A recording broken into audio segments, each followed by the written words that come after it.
Effectivement, vous savez, donc le tirage a été effectué et que d'abord le Sénégal va dans le groupe qui se trouve en Philippines et dans ce groupe qui se trouve en Philippines, il y a deux poules, la poule A et la poule B, et que nous héritons de la poule A composée du Sénégal, du Canada et de la Turquie. Là, aussitôt, tout le monde sait que les favoris, c'est déjà la Turquie et le Canada. D'abord, c'est des grosses cylindrées.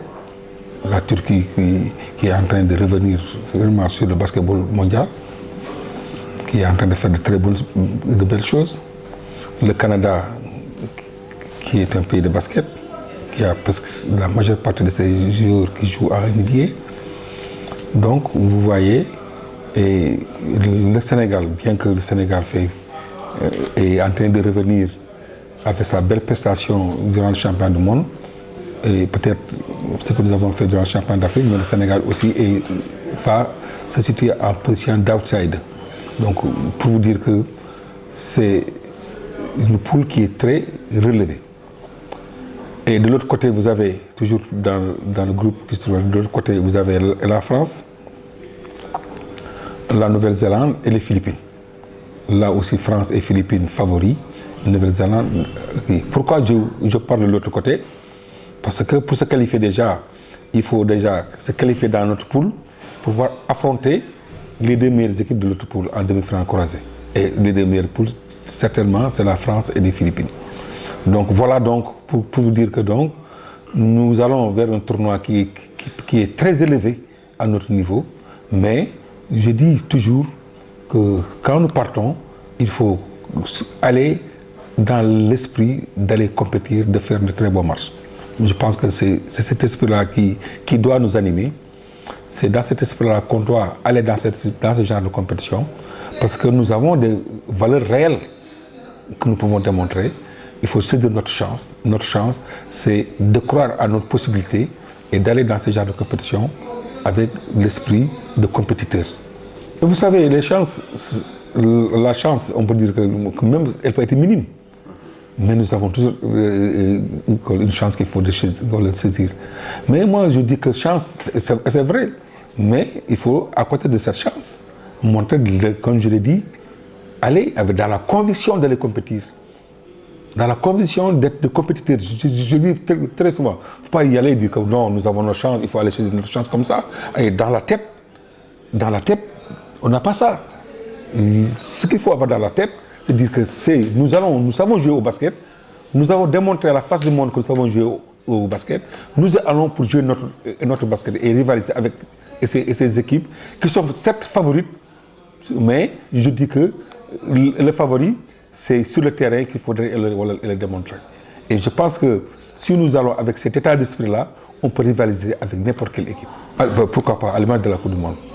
Oui, parce qu'à la Coupe du Monde, tout le monde pensait que le Sénégal allait se faire ridiculiser. Mais quand les joueurs sont partis, ils ont occupé, ils ont fait ce qu'il fallait faire et ils ont fait une belle prestation. Bon, je ne sais pas, parce que la Turquie est très redoutable, mais je ne sais pas, et le Canada, tout dépendra de la composition de ces deux équipes. Et vous savez, de nom, oui, mais si au niveau de la composition des équipes, et le Canada n'arrive pas à avoir tous ces joueurs qui jouent à NBA, le Canada sera à la portée de n'importe quelle équipe. Donc moi je dis que, donc sur le papier, peut-être le Canada dispose de pas mal de joueurs qui évoluent à un très haut niveau. Est-ce que le Canada aura tous ces joueurs-là? Comme la Turquie aussi a pas mal de joueurs. Donc moi je dis qu'il faut attendre la compétition et pour voir. Maintenant, je sais que c'est des équipes qui sont de grosses cylindrées, mais je ne peux pas vous dire que telle ou telle équipe mais en tout cas, c'est des équipes qui ont de très bons joueurs. Ah, mais c'est ça que nous voulons. Moi, je dis que notre souhait, notre objectif, c'est d'avoir notre meilleure équipe possible. Parce que vous savez, cette compétition-là va nous permettre, je veux que cette compétition nous permette d'avoir tous nos meilleurs éléments en 2016. Déjà, de mettre en place notre équipe nationale qui doit se préparer, parce que notre objectif principal, c'est de gagner le titre en 2017. Je sais que 2016, en juillet 2016 déjà, si nous avons une compétition en regroupant tous nos meilleurs joueurs, et déjà c'est quelque chose qui va dans le sens de les réunir en 2017. Maintenant, je sais que peut-être il faudrait qu'on travaille dans ce sens-là. Qu'on ait la meilleure équipe sénégalaise, parce que je sais que ces genres de compétition-là peuvent pousser nos joueurs à venir jouer. Parce que s'ils viennent jouer, donc on leur fait comprendre qu'effectivement, voilà, nous avons ça en 2016, mais le plus important pour nous peut-être, c'est que 2017, vraiment, on doit encore faire des efforts, mettre l'équipe en place pour renforcer ce titre-là en 2017. Je dis que en juillet déjà, tous les championnats étrangers seront arrêtés. C'est déjà quelque chose parce que les pré-olympiques, parce que c'est presque tous les pays qui jouent ça. Donc nous avons la possibilité d'avoir tous nos joueurs.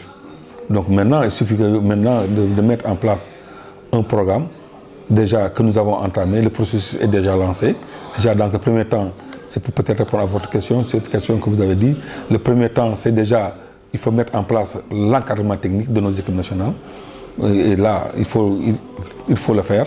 Après avoir mis l'encadrement technique, il faudrait permettre à ces entraîneurs-là, aussi bien chez les garçons comme chez les filles, de pouvoir faire des missions de prospection et de détection, de mettre en place et de voir les joueurs qui sont susceptibles de jouer, d'aller les rencontrer et de discuter avec eux pour entamer ensuite entre le mois de mai et juin et les phases préparatoires qui doivent se déboucher avec des tournois et des matchs et de préparation. Donc voilà, on a un programme de préparation qu'on a mis en place.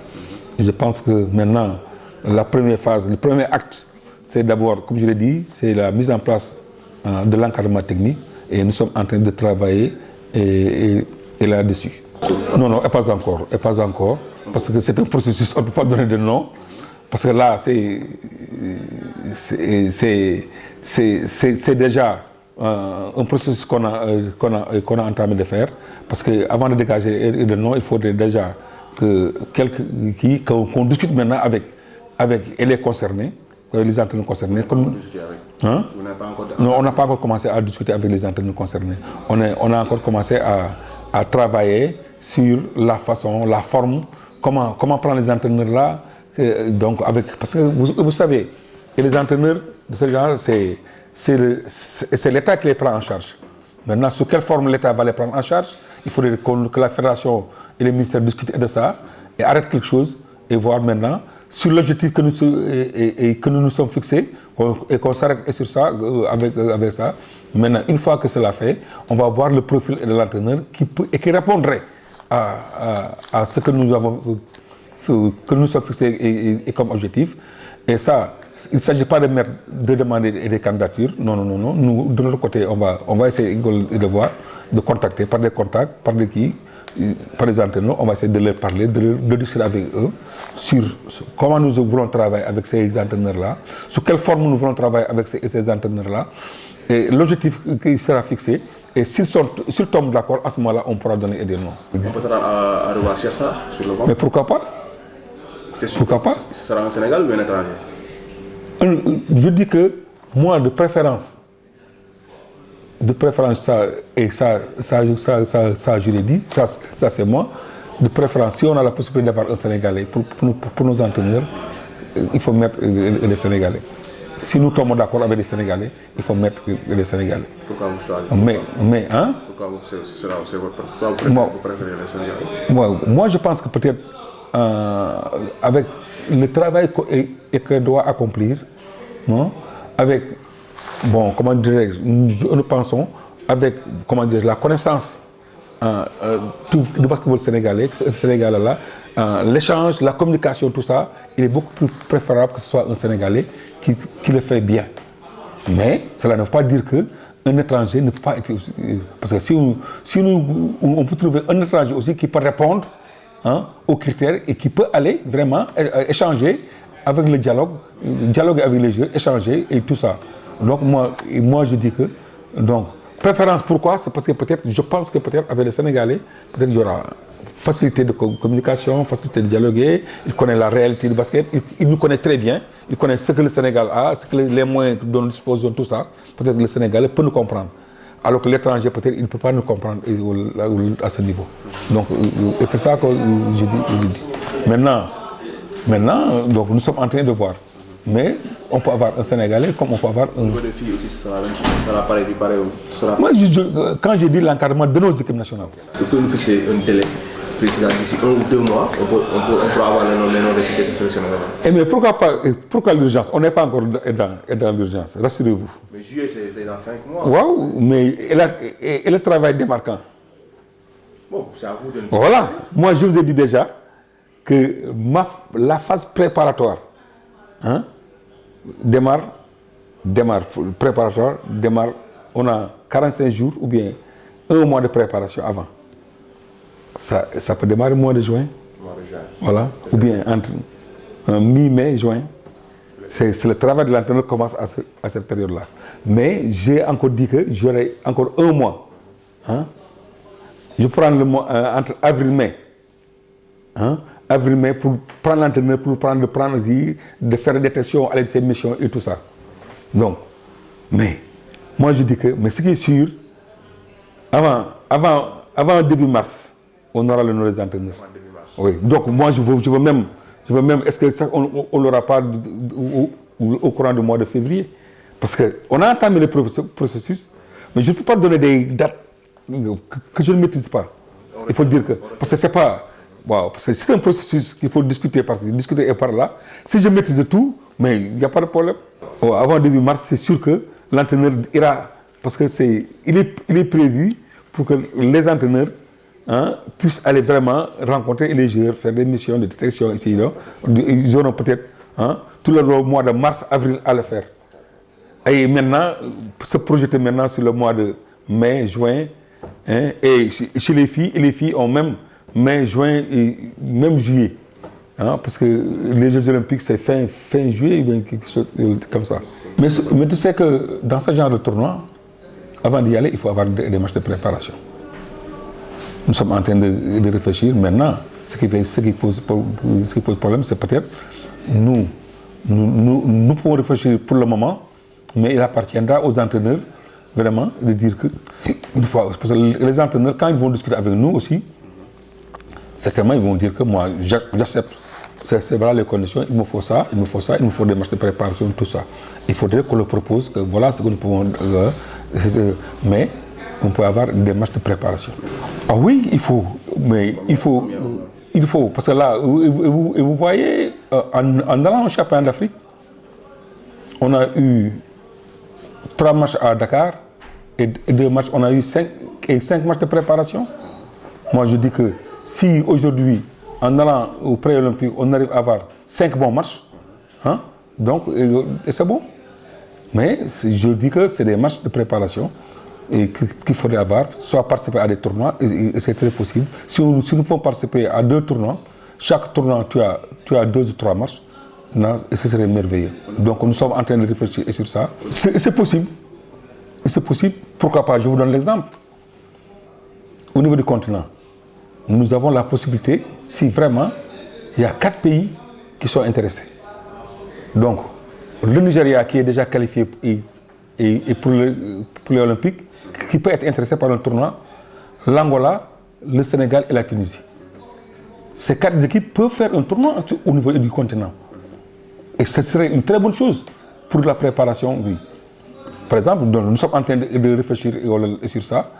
Donc il nous faut maintenant qu'on entre en contact avec ces pays-là. Une fois que ce tournoi-là, on peut avoir, mais il y aura, c'est sûr qu'il y aura des tournois pré-olympiques. Il y aura des tournois. Nous allons voir la possibilité de s'inscrire sur un autre tournoi, que c'est bien, ça peut être en Italie qui organise, ça peut être en Italie. Donc ça peut être quelque part où nous pouvons nous inscrire et participer à des tournois de préparation. Donc vous savez, il faut pas... C'est vrai que des fois, il faut que les gens se permettent de rêver, Mais je pense que notre objectif ne sera jamais d'aller gagner un titre au niveau des JO. Bon, donc il ne faut pas aussi mais par contre, ça peut nous permettre, comme je l'ai dit, de parfaire notre basket, de vivre une expérience, parce que là c'est le haut niveau. Les JO, c'est les meilleures équipes, les 12 meilleures équipes mondiales. Et vous avez vu, c'est des sélections très serrées. Hein? Donc, c'est participer à un Jeux olympiques veut dire que tu fais partie des 12 meilleures équipes du monde. Donc voilà. Donc là, je dis que c'est ça. Maintenant, les pré-olympiques aussi, tout le monde a vu que le niveau des pré-olympiques, c'est un niveau aussi très élevé.